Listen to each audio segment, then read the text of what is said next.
Neil Warnock has just said a short time ago that Liverpool are virtually impossible to beat. I'm really looking forward to meet him. I heard a lot about him, and he's obviously vocal-wise very talented, it will be a big pleasure to meet him. Not sure during the 90 minutes, but before and after, I'm sure. So it would be so cool if that's the truth, but it's not. Yes, and they will try everything. He's one of the most experienced managers in the world of football, and so successful in the past. It's unbelievable what he did. I think since I'm in, my respect for the Championship grows every day pretty much. It's such a difficult league, and it looks like he could do in that league what he wants. At the end, he got promoted. So that's an unbelievable achievement. So we are aware of the quality of Cardiff. It's important, or it's a challenge, like it always is after international game, to immediately adapt to the new situation. But Cardiff and Neil Warnock is famous for the way he plays, and so the boys, especially English boys, of course, but they knew it already. Then Marko Grujic played there last year, was then in the preseason here, so told us a bit about him and the way they play. So that's all clear, and makes it still so difficult. Yes, of course, now last week gave them for sure a big boost, 100%. Before that, they were not bad. And all the games they lost then were pretty tight and close, so they could have got different results. So yeah, they deserve all our respect, and they will get it. And you mentioned in your first answer about the importance of set pieces. Liverpool have scored more from set pieces and more from corners than anybody else in the Premier League so far this season, which is much better than we were at the same point last season as well. So, in fact, all season probably. So, what has been the difference? Why do you think it has changed, or what have you done that has made that change? A lot. We did a lot on set pieces. Actually, it's quite difficult to talk about set pieces because if you don't want to talk about it, you only the routines. There are different runs, different things. We have, meanwhile, within the preseason already, it was clear at the start of the preseason that we want to focus on it because it was not a proper strength of us, and that's what we try to do, and what we do actually week in and week out. Doesn't work out all the time. That's how it is, but it's a different.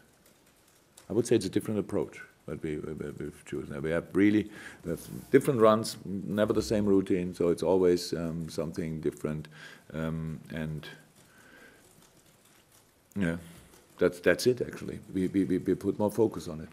That's all. It's always, it sounds so easy but we really cut off a very important training time then for set pieces, and set pieces training in England is quite difficult because it's not very lively. And I come back. I didn't speak for a while about the weather because it probably was so good. But in a rather cold in Germany, it's similar. In Spain, you could work 5 hours a week on set pieces. That's not a problem because of the weather. In England and Germany, it's quite difficult because when it's cold, you can't stand around because it's not really lively. You go there, you run there, you block here, and at the end, everybody's. It's so cold, and that's it. But we did a lot, and it's good to see that it worked out somehow. Just in terms of injuries, Naby and Jordan seem the most to. Is it still the same? Will not work out for tomorrow, for sure not. Both in a good way, but will not be ready for that. I think that's it pretty much. The rest should be, apart from Ox and Rian, should be available. Thank you. Welcome. What qualities do you like about Neil Warnock? Because he himself says he's not everyone's cup of tea. Probably I like that. I could say it's the same for me. So it looks like a character. It's just a very, very emotional and lively person, and I saw the final. I watched a lot in the final period of the championship last year, and it was impressive how they did it, how they showed up. And it's not that Cardiff, to be honest, was the best team in the championship last year. So, but they were the whole year in the top 3, and they deserved it at the end. And Fulham, maybe people would have thought will deserve it more to go through without playing the playoffs. But it was really impressive what they did, and so on. He looks like a very demanding manager as well. So you can see his team playing like he wants them to play, and that gets always my respect, because that's not too easy in that job. And that was it. And on the other hand side, I think from all the big English still active managers, he's the last one I have to meet. So, and I'm looking forward to it. You've not spoken Alvin at all so far this season. He's been back on the bench for the last couple of games. How close is he to contention? I think it's a good example for players who are not too much involved in the last couple of weeks. So because he's doing outstanding, so it's just like it is. Dom Solanke is in a good moment, and nobody can see it because he's not playing. So that's the problem. Like Kleiny, like Alberto Moreno, like all these guys. You can only play really good football when you train well, and you only can train well if the training group is really strong. They are really strong. That's how it is.